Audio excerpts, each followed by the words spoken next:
Um, well, let's move off of this negative scenario. Let's talk about some real positive shit. Batman. Yeah. Um,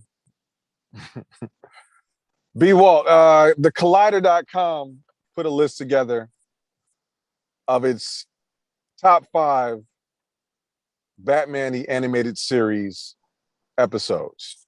We're not gonna do a top 5 because we do this all the time anyway. Like every time we link up. But when you think of Batman the animated series, like what are the episodes that stick out to you? I'll put theirs. I'll list theirs later, but I want to hear yours now. I don't have a particular episode that just sticks out for the series. The thing that sticks out about that series for me is the time frame with which I was watching it, right? Like I believe I was a high school kid when the run was going on.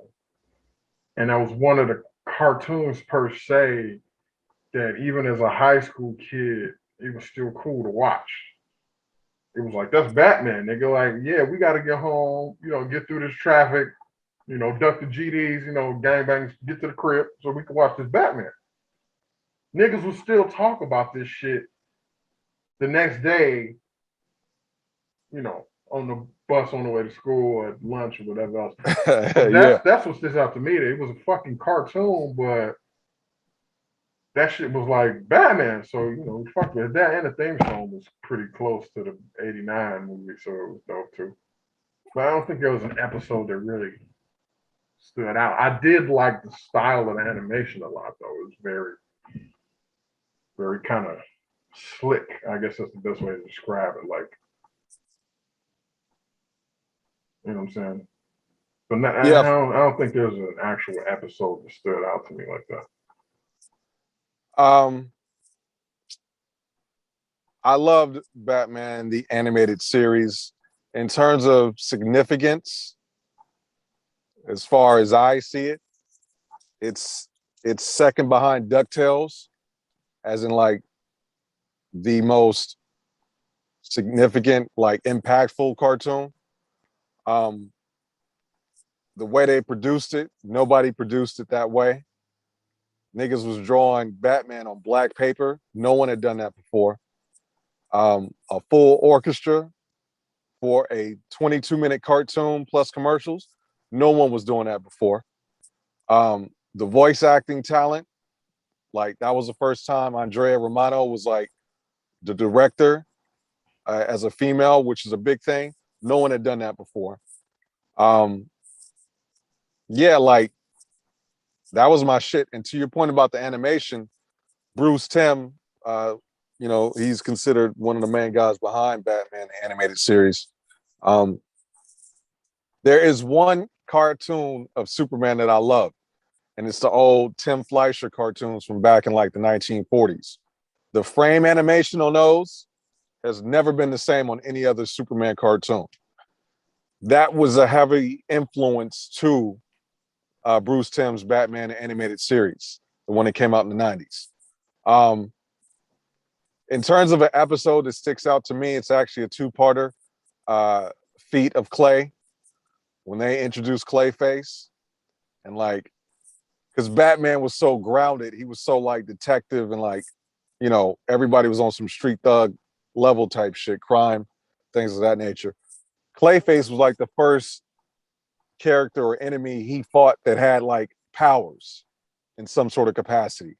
And just the way they flipped the whole thing with that was amazing to me. The other one would be the episode about the gray ghost, where in the story, Bruce Wayne as a kid used to look up to this hero that used to come on television called the Gray Ghost. And on some meta shit, Bruce Timm had the OG Batman from the 60s show, Adam West, do the voice for it. So you had old Bruce talking to new Bruce about this new Bruce shit. So those are the two that really stick out to me. I love that series. I think to me, 1996 is the best year for animation across the board. And that's when they started their second run of episodes. You had Batman new episodes, X-Men had new episodes. Spider-Man had new episodes. Fucking Earthworm Jim, Freakazoid, Tasmania, DuckTales, Tiny Toons, fucking The Tick. Oh my God, the fucking Tick. Like, this is all 96. This is all killer shit. But I digress. So that's what it is for me. Fuck Superman still, but thank you for those Tim Fleischer cartoons. Let me get to that list real quick. I want to make good on my statement. The first episode they have is Harley and Ivy, which is kind of like an ode to Thelma and Louise. They go on a run, beat up some cops, make some money, shit like that. Another episode is called Almost Got 'Em, the next one, they're number 2. I remember this episode because it was like all the main Rogues Gallery members getting together, playing poker, talking shit about how they almost got Batman. I remember that episode clearly. Yeah. Yeah. Right. So that was cool for that reason. And then let's see. Growing Pains was technically season 3, but this is when the show left Fox and went to WB. And they cut down on that cost and that animation for sure. But this is essentially the one with Clayface's daughter, which was actually a piece of him that he created to go out and be a scout for him and make sure he could move and maneuver and get through the streets. So it was kind of weird and creepy in that way. Let's keep pushing. Over the Edge, which is an episode that features Batgirl. She gets hit by what's my man, the Scarecrow fear toxin. She has this crazy dream that her father betrays Bruce, Batman, and they have to sort of play all this out because she doesn't know what's real and what isn't.